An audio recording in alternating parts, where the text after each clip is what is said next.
El mar de Veracruz ha sido la entrada de México durante mucho tiempo.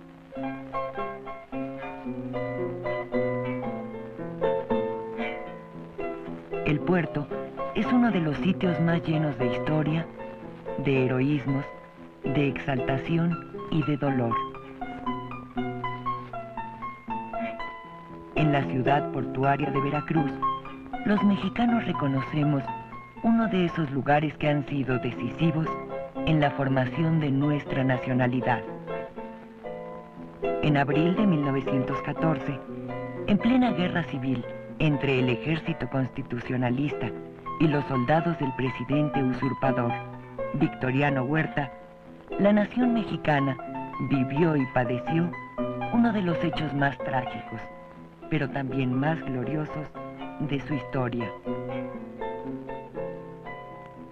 A raíz de un incidente ocurrido en el puerto de Tampico, el día 8 de abril de ese año, los Estados Unidos de Norteamérica decidieron tomar represalias contra nuestro país. La flota norteamericana se desplegaba amenazadoramente desde la isla de Sacrificios hasta La Bocana. Esa mañana, los veracruzanos empezaron a escribir un episodio extraordinario de valor, de solidaridad, de patriotismo, de entrega.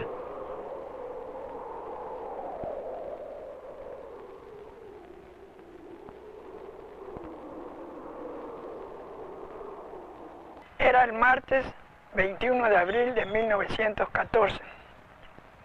La mañana había amanecido nublada y anortada. Había rumores del próximo desembarco de las fuerzas americanas.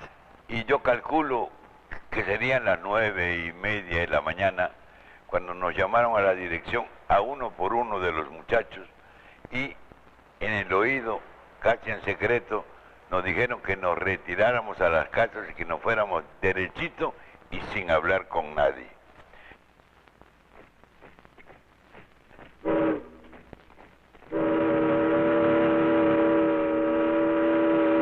Desde la azotea pudimos ver el desembarco de parte del batallón Panamá de Infantería de Marina que bajaba del Prairie, transporte de tropas, con rumbo al muelle de la terminal. Cuando yo llegué a la casa, la familia estaba muy alarmada.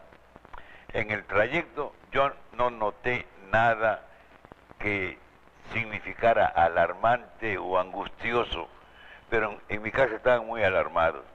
En el muelle se formaron de 4 en fondo, con banderas desplegadas y tomaron rumbo a la estación, al centro.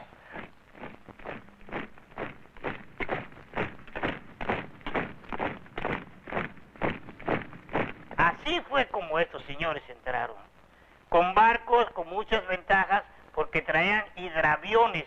Esos fueron aviones que entraron aquí como una escuadra, como de 6 aviones entraron.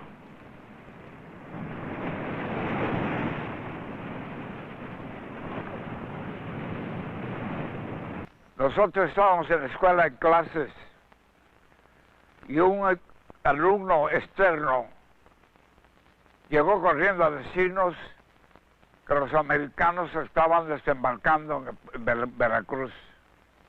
Al ratito, llegó el comodoro Azueta, padre de Pepe Azueta.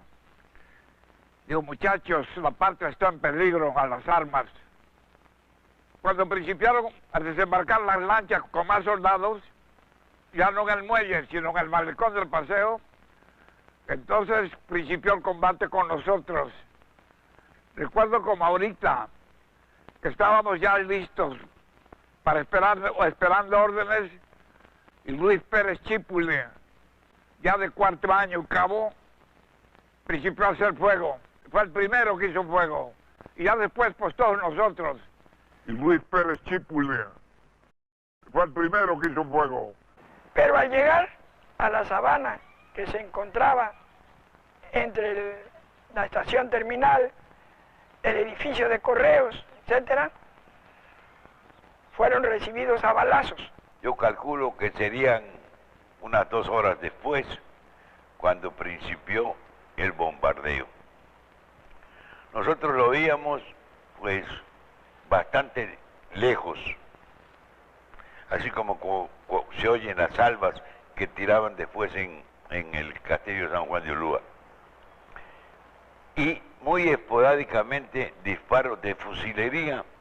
Cuando estábamos combatiendo hay un momento en que paramos, pero de momento llegaron más fuerzas, y entre los que se embarcaron, había haber hecho como 14 o 16 individuos, iba un hombre grande, un americano grande vestido de blanco, el comandante Bonilla, que además de ser profesor en la escuela, era el jefe.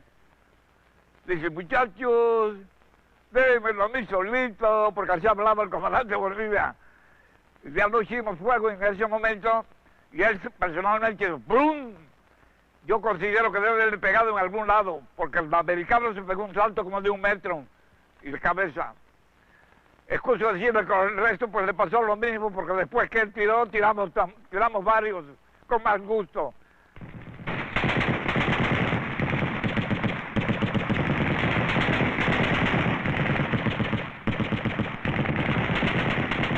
Vinieron a tomar la plaza, pero como a los mexicanos no les gustó, fueron los que empezaron. O sea, José Azueta empezó. Y luego se siguieron pedradas y como pudieron los mexicanos. Por eso ellos también contestaron así. Fuerte estuvo el tiroteo, bastante fuerte.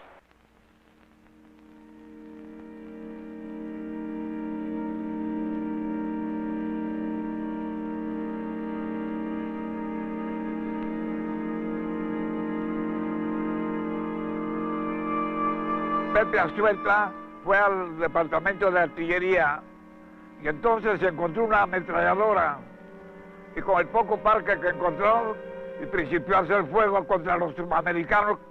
De repente un tiro en la pierna derecha que quedó hincado y así siguió trabajando su ametralladora.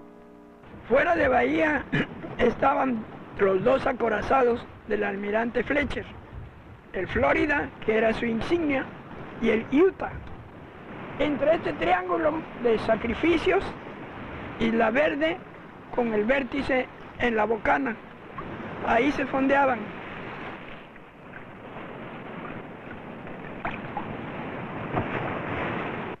Los americanos se dieron cuenta de que no podían tomar la escuela y entonces, contestando a nuestras balas de 17 milímetros, principiaron los cañones a funcionar.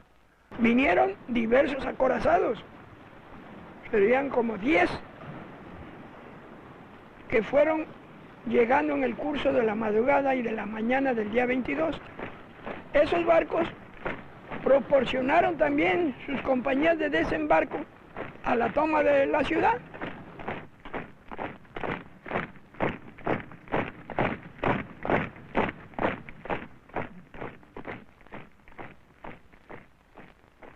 Así estuvimos combatiendo todo el día. No había que comer porque había que pelear. Hay fotografías que dicen plenamente cómo nos dejaron a la escuela nosotros esos señores.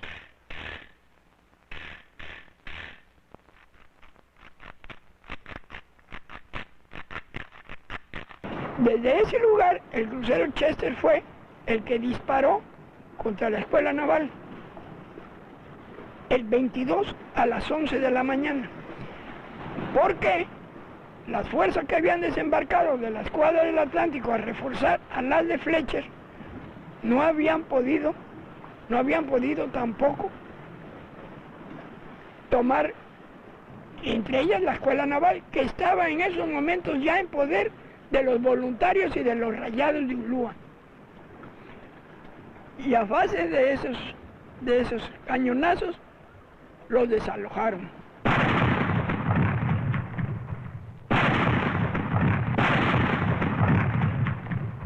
Desde luego que los americanos pudieron haber tenido muchas más bajas, pero el pueblo no tuvo armas. El Gran Mars abandonó la plaza. Yo creo que hasta huyendo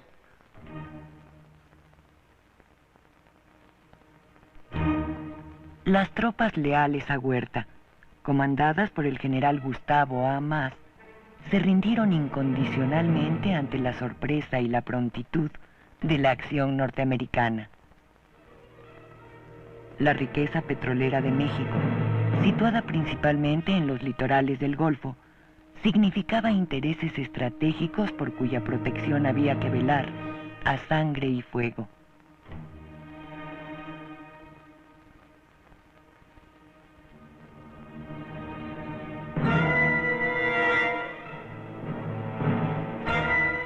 En el interior de la República, se supo muy pronto que Veracruz había sido atacado e invadido.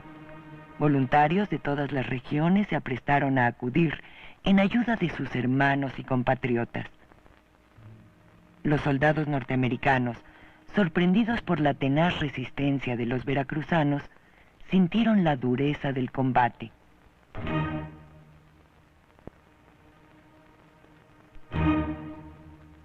Yo vendía periódicos. Iba yo precisamente, pues como chamaco, yo no me atemoricé ni me dio miedo, porque tenía yo un padre que estaba también combatiendo por medio de la Unión de Estibadores, que eran 4 estibadores, entre ellos mi padre.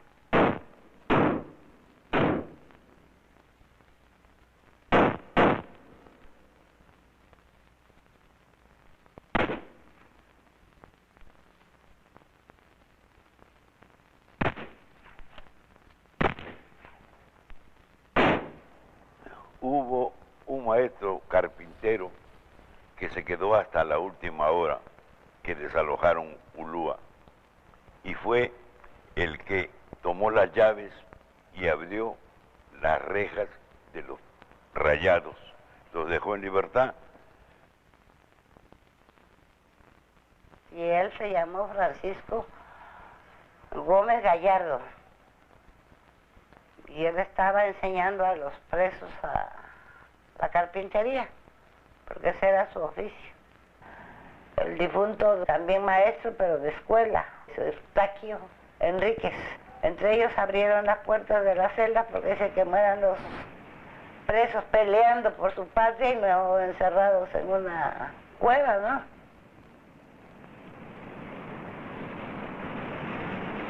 Muchos se echaron al agua y otros agarraron armas que encontraron ahí para poderse defender. Y mi papá pues dice que lo que le llamó, bueno, le dio angustia a la bandera, que no cayera en manos de extranjeros, ¿no?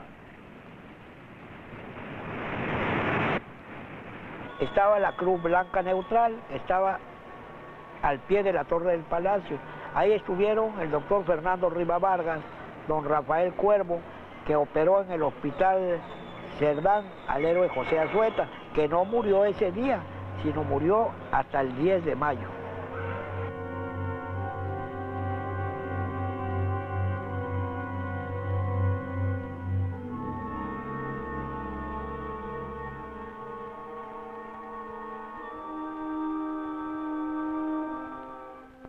Hubo una negada religiosa, la Madre Luz Nava, del Colegio Josefino, que también se echó a la calle a recoger heridos y llevarlos al hospital Cerdán. Ella buscó de inmediato el modo de auxiliar y colaborar. Una mujer, como buena mexicana, valiente, íntegra y decidida. No tuvo miedo de salir a la calle a comunicar dónde había heridos, quiénes tenían vida, a quienes se les podía auxiliar. Indistintamente, por los tratos de la Cruz Blanca Neutral, se atendía tanto a norteamericanos como a nuestros hermanos mexicanos. Desde luego que los más afectados eran nuestros hermanos, supuesto que no tenían la defensa ni el armamento necesarios para enfrentarse al enemigo. Pues yo le calculo que han de haber sido alrededor de 1000 a 1500 los primeros que bajaron el 21 en la mañana. El 22, al regar la cuadra del Atlántico, sus marineros se unieron y han de haber sumado entre todos unos 2.500 a 3.000. Esos fueron los que se apoderaron de Veracruz en los días 21, 22 y 23 de abril. Los de los barcos, de los acorazados y destroyers, vestían el clásico traje de marinero, azul marino, con una galleta en la cabeza. Bueno, el gringo venía con su uniforme de campaña, pantalón de montar, polaina de lona, camisola y un sombrero que le llaman canadiense, que es el que usan ahora los Boy Scouts.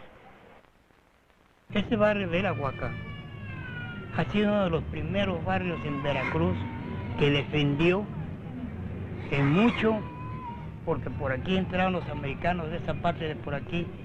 En esa barriada, era una barriada de pescadores. Los estibadores que son ahora, propiamente defendieron su prestigio como unión, defendieron sus bienes que tenían en sus casas, que eran estos patios donde vivían. Cuando entraron estos señores, tuvieron que salir de este barrio porque propiamente tenían miedo. Ellos no traían pistola, pero sí tenían arma blanca, que era lo que más les aterrorizaba a estos señores americanos.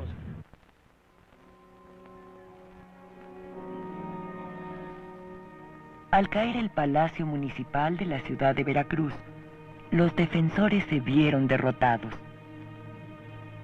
Así se inició la ocupación extranjera. Los veracruzanos aprendieron difícilmente a convivir con los invasores.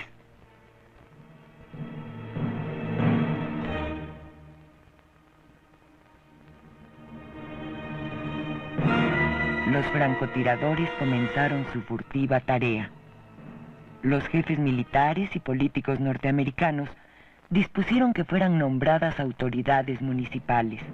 Se designó así un preboste, máxima autoridad en el puerto durante los meses siguientes, un gobernador y un recaudador de impuestos. Entre las disposiciones del preboste, que era la autoridad máxima de los invasores, dispuso que la población durmiera con las luces prendidas y las puertas abiertas, porque a las parejas de vigilancia que había en las calles recibían fuego de francotiradores que se escondían en las azoteas. No teníamos sitio para la diversión más que lo que era, se llamaba la sabana. Ahí íbamos a corretear, ahí estaba el campamento de la cocina.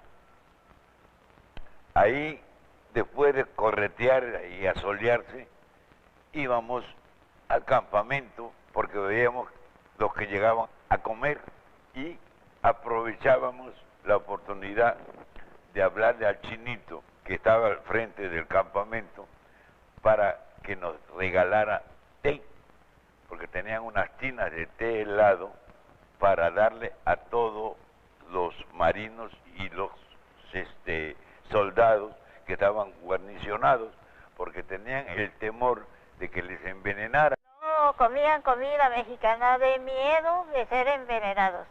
Aquí compraban nada más coco, naranja y plátano, nada más, eso compraron. Pero se iban a comer al barco su comida de ellos y a tomar lo que trajeron. Y varios veracruzanos ricos los sacaron a barrer el parque precisamente de Plaza de Armas. Eso es lo que recuerdo en aquellos momentos, cuando vendía yo los periódicos, el Dictamen, El Pueblo, La Opinión, que eran los periódicos que circulaban en esta población. Comprábamos nosotros unas cajas de chicle americano que nos vendían para vender a 10 centavos. Y el señor que nos las vendía, me acuerdo que era don Rafael, y nosotros llegábamos a decir don Rafael, un paquete de chicles, y él nos enseñó a pronunciar Chewing-gum one dime, es decir, 10 centavos, y postales, y lo mismo, postcard, así que les pregonamos el postcard y el Chewing-gum one dime. Había veces nos daban una peseta, ¿no? Por él. y de esta manera pues conseguíamos algo para llevar a la casa, porque la situación, como les repito, era precaria. Me es lamentable el decirles a ustedes estos. Veracruz estaba muy limpio. Veracruz tenía toque de queda. Perdón. A las 10 de la noche yo no había gente que saliera en Veracruz. Como ya se había hecho costumbre, ya generalizada la normalidad, ya establecida una escuela que había en un campamento, ahí en las noches sacaban un telón y pasaban películas. Nosotros no las entendíamos, desde luego palabras en inglés, pero eran las primeras películas que íbamos a ver de cowboys y de indios y esas películas del oeste ahora, ¿no? Pero de aquella época.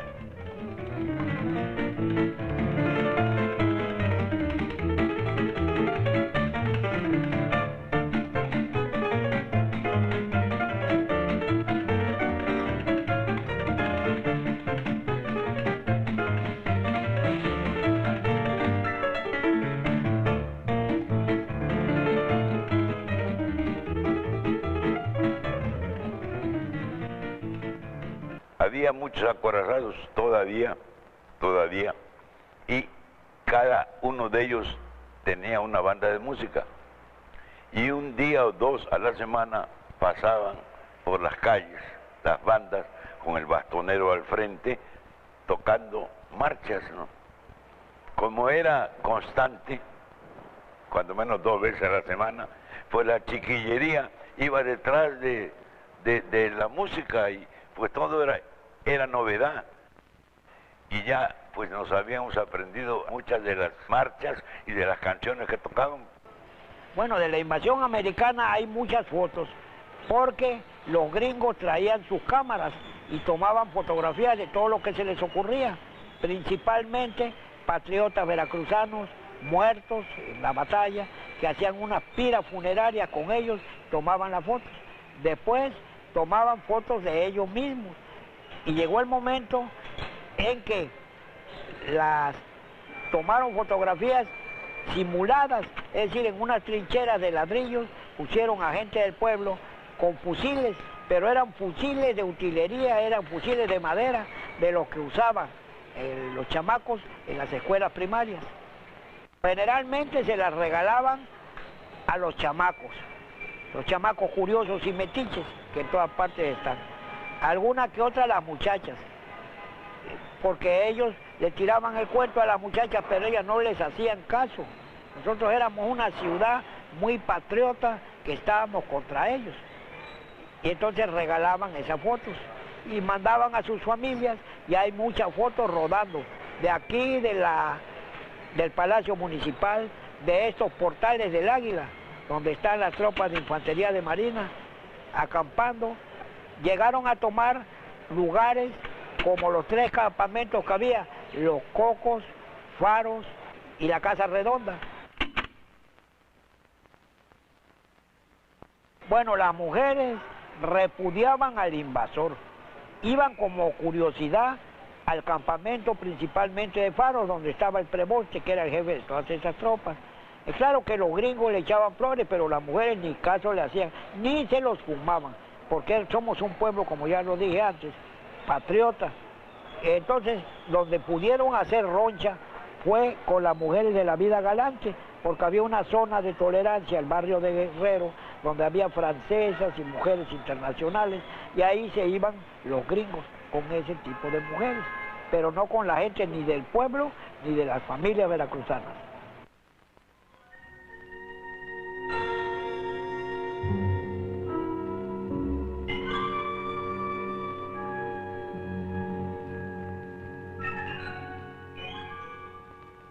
Durante 7 meses, el puerto de Veracruz estuvo ocupado por tropas extranjeras. México se encontraba aún envuelto en la violencia y las tensiones de la guerra civil revolucionaria. La firme actitud de Venustiano Carranza, primer jefe del ejército constitucionalista, ante el presidente norteamericano Woodrow Wilson, fue determinante para que el conflicto se resolviera. En julio de 1914, el usurpador Victoriano Huerta abandonó el poder y huyó del país.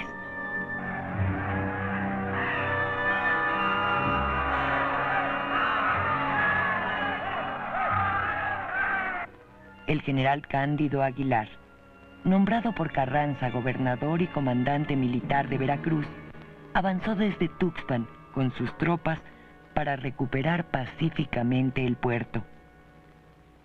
Veracruz volvió a manos mexicanas el 23 de noviembre de 1914.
Fueron 7 meses los que se pasaron.